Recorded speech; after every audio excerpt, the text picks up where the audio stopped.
Hello everyone, this is Ashwini Rangu, consultant orthopedic surgeon in Sankhya Hospitals, Hyderabad. ఈరోజు నేను discuss చేసే topic post Covid తర్వాత ఏమైనా orthopaedic problems ఏం problems వస్తున్నాయి అసలు what is the reason behind after COVID so many joint problems are increasing.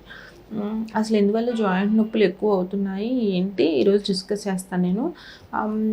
రోజు ఓపీలో at least 2-3 patients అయినా కోవిడ్ తర్వాత నొప్పులు ఎక్కువైనాయి, కోవిడ్ వ్యాక్సిన్ తీసుకున్న తర్వాత నొప్పులు ఎక్కువైనాయి అని రావడం చూస్తున్నాను నేను గత 2-3 నెలల నుంచి. అసలు అందుకే ఈ టాపిక్ డిస్కస్ చేద్దాం అనుకుంటున్నాను.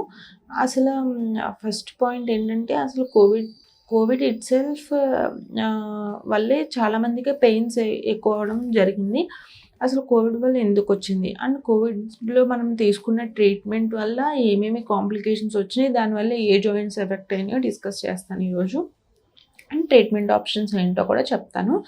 అసలు ఫస్ట్ కోవిడ్-19 వైరస్ వల్ల ఏంటంటే దాని తత్వం ఏంటంటే ఇట్ సెల్ఫ్ రక్తాన్ని పలచగా ఉన్న రక్తాన్ని గట్టిగా చేసే తత్వం, వైరస్ తత్వమే అలాంటిది. ఇలా రక్తాన్ని గట్టిగా చేయడం వల్ల మనం చాలా చూస్తున్నాం, హార్ట్ అటాక్స్ వస్తున్నాయి అలా అని. అండ్ ఆర్థోకి వచ్చేసరికి ఏంటంటే హిప్ జాయింట్ ఉంటుంది కదా, తుంటికి రక్త సరఫరా తగ్గడము. అండ్ ఎందుకు అంటే తుంటికి ఫీమర్ బోన్ ఉంటుంది కదా, ఫీమర్ బోన్కి హెడ్ ఉంటుంది, హెడ్కి బ్లడ్ సప్లై అందుతూ ఉంటుంది అనమాట. ఎప్పుడైతే ఈ రక్తం గట్టిగా అవ్వడం మొదలవుతుందో అప్పుడు ఈ తలకి రక్త సరఫరా అందడం తగ్గిపోయి వాస్కులర్ నెక్రోసిస్ ఆఫ్ హిప్ అంటే రక్త సరఫరా తుంటికి జరగకపోవడం వల్ల ఇక్కడ హెడ్ కొలాప్స్ అయిపోవడం అండ్ దానివల్ల పెయిన్ రావడం, ఆ తర్వాత లెంత్ మెయింటైన్ అవ్వకపోవడం వల్ల కుంటితనం రావడం, లింప్ రావడం ఇలా జరుగుతుందన్నమాట. అండ్ ఇంకా లాస్ట్ స్టేజెస్లో కొలాప్స్ ఆఫ్ నెక్ కూడా కొలాప్స్ ఆఫ్ హెడ్ కూడా జరుగుతుంది. ఇది మనం లాస్ట్ స్టేజెస్లో చూస్తున్నాం చాలామందికి. అండ్ ఇది ఓన్లీ కోవిడ్ వైరస్ వల్లే కాదు.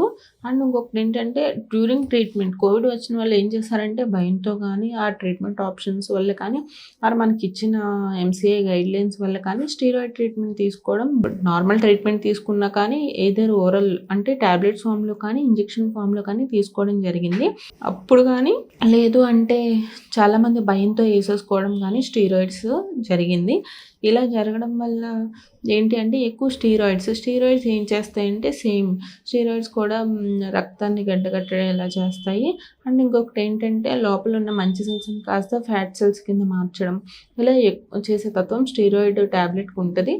సో దానివల్ల కూడా ఈ రక్త సరఫరా తగ్గడం అనేది ఎక్కువైంది. తుంటికి ఎక్కువైంది. ఇంకొక జాయింట్ ఏంటంటే మనం హీల్ బోన్ అంటాం కదా, హీల్ బోన్ పైన అంటే హీల్ బోన్ అంటే క్యాల్కేనియం, దానిపైన థాలస్ అని ఇంకో చిన్న బోన్ ఉంటుంది అనమాట. ఈ బోన్కి కూడా రక్త సరఫరా తగ్గడం మనం ఎక్కువ శాతం మంది పేషెంట్స్లో చూస్తున్నాం అనమాట. ఎక్కువ శాతం మందిలో రక్త సరఫరా తగ్గడము అండ్ ఈజీగా ఫ్రాక్చర్స్ అయిపోవడం, పడకపోయినా కానీ ఫ్రాక్చర్ కనిపించడం ఇలా జరుగుతుంది. ఎందుకు అని మనం హిస్టరీ తీసుకుంటే ప్రీవియస్ హిస్టరీ అందులో కోవిడ్ ఉందా లేదా, కోవిడ్లో ఏం ట్రీట్మెంట్ తీసుకున్నారు, స్టీరాయిడ్ డోస్ ఎంత తీసుకున్నారు, స్టీరాయిడ్ ఏదైనా ఐవీగా ఓరల్గా ఇవన్నీ హిస్టరీ అడుగుతున్నాం ఇప్పుడు.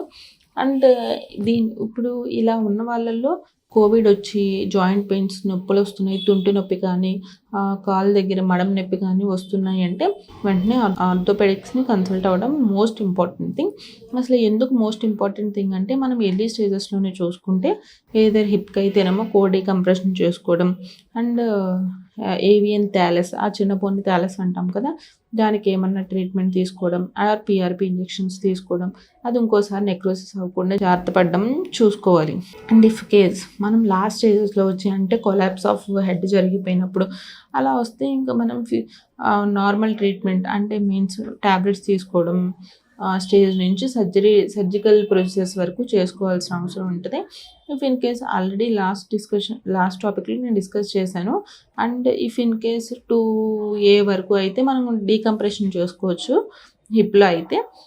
అలా కాకుండా తర్వాత అయితే టోటల్ హిప్ రీప్లేస్మెంట్స్ చేస్తున్నాం ఇప్పుడు. అలా కాకుండా థాలస్కి అయితేనేమో మనం తల ఎక్కువ ఫ్రాక్చర్స్ చూస్తున్నాం అనమాట. అట్లా ఫిక్స్ చేసుకోవాల్సి వస్తుంది. అండ్ పిఆర్పి ఇంజెక్షన్స్ కూడా ఇచ్చుకోవడం జరుగుతుంది, ఇంకా ఎక్కువ నెక్రోసిస్ అవ్వకుండా ఉండటానికి. అండ్ ఇది post Covid. And if in case post Covid తర్వాత చాలామందికి మజిల్ పెయిన్స్ రావడము, ఇంజెక్షన్ సైట్ దగ్గర ఎక్కువ కండరాల పెయిన్ రావడము జరుగుతుంది. అలా ఇంకేమైనా జాయింట్ పెయిన్స్ ఎక్కువ అవుతున్నా కానీ వెంటనే ఆర్థోపెడిక్ కన్సల్టేషన్ తీసుకోవడం అత్యవసరం. ఇంకేమైనా మీకు డౌట్స్ ఉంటే కింద స్క్రోల్ అయ్యే నెంబర్కి కాంటాక్ట్ అవ్వండి. Thank you.